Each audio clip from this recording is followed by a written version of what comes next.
வணக்கம் வாசகர்களே, நான் செந்தாமரை. எங்கள் ஊர் காயல்பட்டினம் பக்கத்தில் இருக்கும் சின்னதான ஆனாலும் அழகான கடற்கரை கிராமம். காலையில் கடலில் இருந்து வரும் குளிர்காற்று, மாலையில் ஆற்றங்கரையில் மேய்ந்து வரும் ஆடுகள், தெருக்களில் விளையாடும் பிள்ளைகள், இது எங்கள் ஊரின் உயிர். சேனலை சப்ஸ்கிரைப் பண்ணாதவங்க சப்ஸ்கிரைப் பண்ணிக்கோங்க, பெல் பட்டன் ப்ரெஸ் பண்ணுங்க. என்னை பற்றி சொல்லணும்னா, நான் ஒரே மகள்.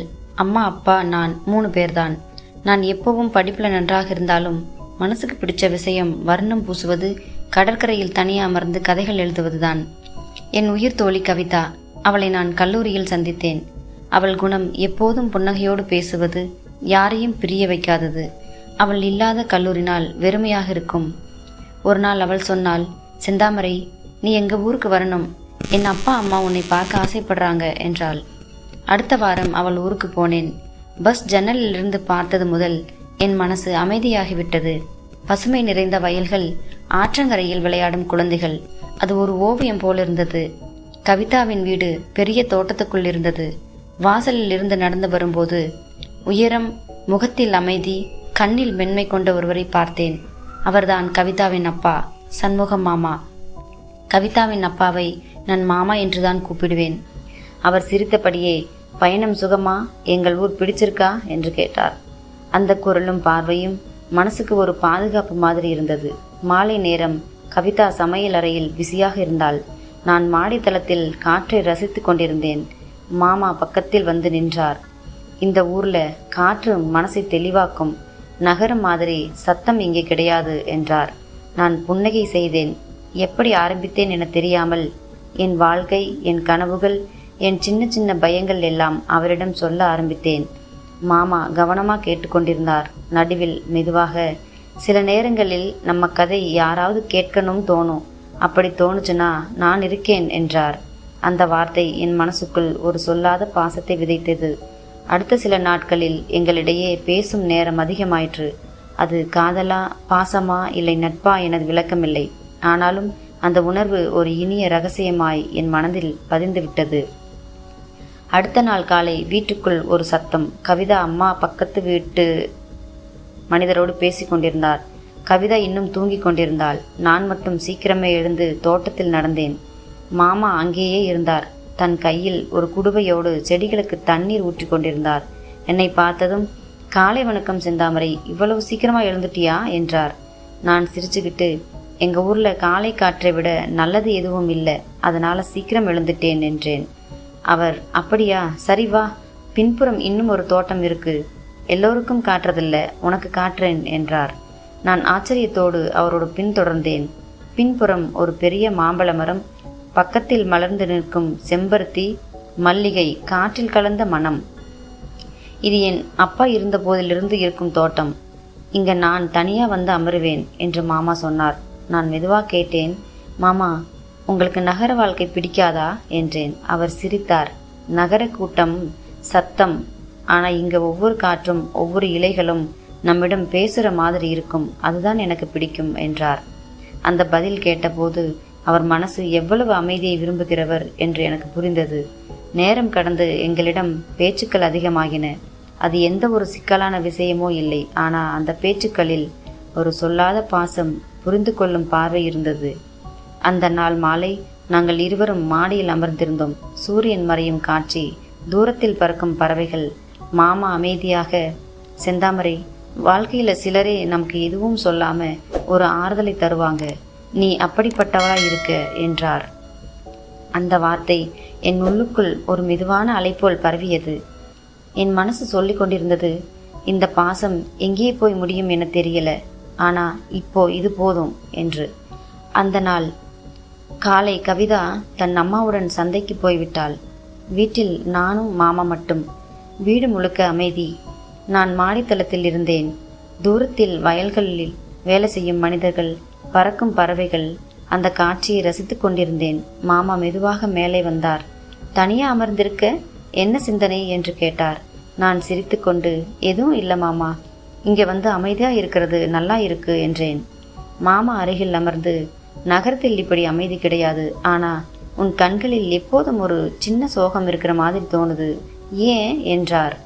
அந்த கேள்விக்கு உடனே பதில் சொல்ல முடியவில்லை. சில வினாடிகள் அமைதியாக இருந்தேன். பிறகு, சில விஷயங்களை பேச முடியாது மாமா, சொல்லாமலே மனசுக்குள்ள வச்சுக்கணும் என்றேன். மாமா என் முகத்தை ஒரு நிமிடம் பார்த்தார். பிறகு மெதுவாக, செந்தாமரை, சில சமயம் யாராவது நம்ம பக்கத்தில் அமைதியா இருந்தாலே போதும், அது ஒரு ஆறுதலா இருக்கும் என்றார். அவர் சொன்ன அந்த வார்த்தை எனக்கு உள்ளுக்குள் ஒரு வெப்பத்தை தந்தது. அந்த தருணம், அவருடைய அருகில் இருந்தால் நான் பாதுகாப்பாக இருக்கிறேன் என்ற உணர்வு வலுவானது. அதிலிருந்து மாமாவோடு பேசும் ஒவ்வொரு நேரமும் ஒரு சொல்லாத பாசம் மெதுவாக வளர ஆரம்பித்தது. ஆனால் அந்த உணர்வை எங்கும் வெளியில காட்டக்கூடாது என்பதும் மனசுக்குள் தெரிந்திருந்தது. கவிதா அன்றைய தினம் என் தோழியின் வீட்டுக்கு போயிருந்தாள். வீட்டில் நான் மாமா மட்டும். பிற்பகல் நேரம். வீடு அமைதியா இருந்தது.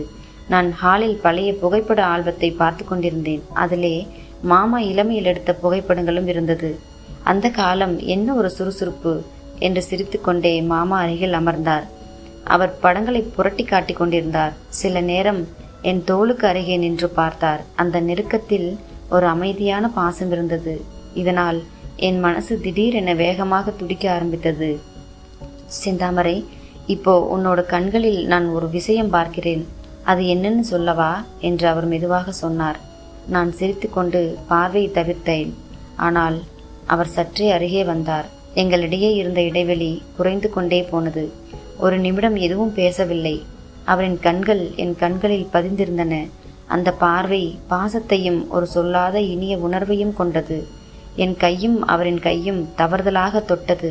அந்த சின்ன தருணத்தில் ஒரு வித்தியாசமான நெருக்கம் தோன்றியது. அந்த தருணம் வெளியுலகம் நின்றது போல இருந்தது. ஆனா அந்த சத்தமில்லா நொடியில் நாங்கள் இருவரும் அந்த எல்லையை மீறக்கூடாது என்பதும் மனசுக்குள் தெரிந்திருந்தது. நான் மெதுவாக என் கையை பின்வாங்கினேன். அவர் சிரித்தார். அந்த சிரிப்பில் ஒரு புரிதலும் சிறிய வருத்தமும் கலந்திருந்தது.